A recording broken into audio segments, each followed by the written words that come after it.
Hello, welcome to the Curry Bookworm. I'm Shivani. Today we'll be talking about everything that I read in January. Let's get started.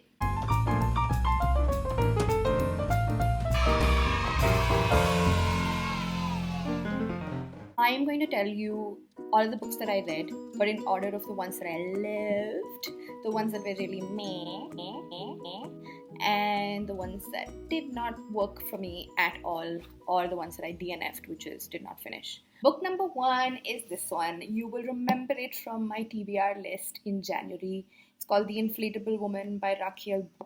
This is such a good book. It's so good. It's so good. It's so good. Considering that this is my first full graphic novel, I have not read more, so I don't know. But I feel like I could not have done better than this. It is so good. And I can't believe it's a debut novel, you guys. How? This is about a woman called Iris who gets breast cancer. And I think the author also fought cancer at some point. I mean, she has to have, because this whole book goes on and on about Iris's trouble with cancer, and the whole book is sort of like this. It talks about everything that her mind sees while she's going through this journey of having cancer, the treatments, and all of that jazz. Jesus, this book took me all over the place. It has such feels. The Inflatable Woman, for me, is definitely 5 out of 5 stars. Oh my god. Please buy it. You can thank me later. So the second book that I'm totally in love with this month, A Court of Thorns and Roses by Sarah J. Maas. Oh my god. I did not have any idea that this book would be Harry Potter plus Game of Thrones. Can you even imagine a child of Harry Potter and Game of Thrones? It's about a retelling of like Beauty and the Beast. I haven't personally read Beauty and the Beast. I know the general story, obviously. I didn't feel like it was any kind of retelling really, because it seemed so original. Everything about the book, the world, the characters, everything. Oh my god, so good. Please just go read it. I'm gonna do a fuller review of this a little bit later. In the meanwhile, just go read it anyway, because it's so good. I'm totally giving this a 4.5 out of 5. So the third book that I really like this month is called Everything Everything by Nicola Yoon. This is young adult fiction which talks about a girl whose name is Madeline, who has this incurable, very, very rare disease that makes her stay at home all the time because she's allergic to everything. I was traveling a lot this month, and this book seemed like a small, super pacey book that I could get through, and I was right. And it was such a good book. The story is great, the characters are great. Yes, it has some flaws, but I don't want to talk about them now. I just want to tell you to go read that book because I really loved it. I have given it a 4 out of 5 stars. So the next book on my Jan wrap up, which I really liked, was Everything I Never Told You by Celeste NG.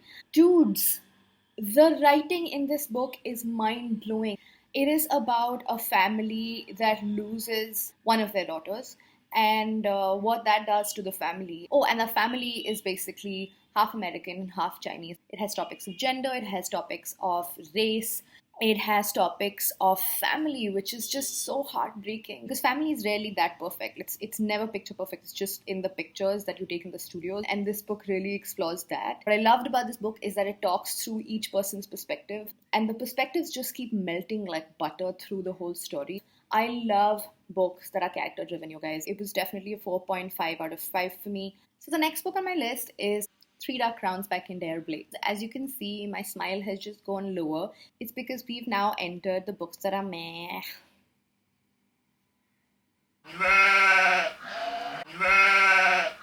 I've done a full review for this in my book talks. I will link that below. This book is about an island that is ruled by women, where princesses who are sisters have to fight each other to the death for the crown. I know the premise sounds unbelievably good, but this book was unbelievably disappointing. The premise had so much potential, and for me, it's just like the characters were just very loosely packed. I didn't understand them. I didn't care for any of them. The plot seemed forced. Nothing in this book worked for me except maybe the ending. Anyway, so it was totally below average. I had to like drag my feet through this whole book. It was 2.5 stars, I think. The next book on my list is this book called The Moon in the Palace by Weina del Randel. I think I've pronounced that completely out of whack, but that's not new for me, as you guys should know by now. It was definitely on the meh list. This book was about the only woman ruler that China has ever had. It's historical fiction. That was so exciting for me as a premise. I was just like, yeah, let's do this. I was just so let down because the character was just not written well at all. And as you can see, a lot of the books that I read are character driven. The world was built kind of okay, but like everything else was. I gave it a 2.5 out of 5. So the last book on my list is my DNF book, which is did not finish. It's called Captive Prince. It's a fantasy novel set in a dystopian world where there are these different kingdoms, and there's this prince whose father dies, and as soon as the father is dead, the prince is taken to another kingdom as a slave. I read about 50-60 pages. It was vulgar and violent. Believe me, I'm nowhere close to being a prude, but I just felt like the author was pushing the limits only because they wanted to shock you into reading it, not because they had a real story to tell. Maybe I should have read it further, but I don't got the time for bad books, man. I mean, it tried too hard. It was too wannabe. There was some really violent crap in it. Like, it was vile, honestly. Like, I couldn't deal with it. It upset me, and I just stopped reading it because no. Anyway, that's it for me today. I'm gonna go now and go get some sleep because I just got back from the States and I'm so jet lagged. It's not even funny. Keep watching, keep coming back, keep sharing, liking, and all of that jazz.